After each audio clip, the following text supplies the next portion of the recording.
that's not how it works. It didn't work for me. No, we can't do anything. It's only God that works in us and outside of us. And that's the whole concept of sanctification and justification. God is the center point. Correct, yeah. He is the only one who can.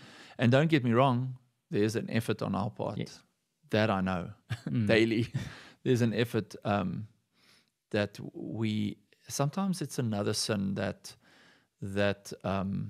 goes hand in hand with whether it's pride or whatever it is.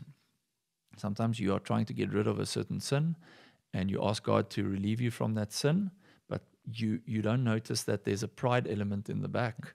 And the more you're trying to solve this, it's actually through your own works, because you garner pride. It's something that you haven't gotten rid of, or you're not aware of. And one has to be, and that's why that verse, I can't remember the verse now, it says, "Search me, O Lord." It's in Psalms. "Search me, O Lord, and if there's any wicked in me, get rid of it," basically. And it's very important, sin aspect.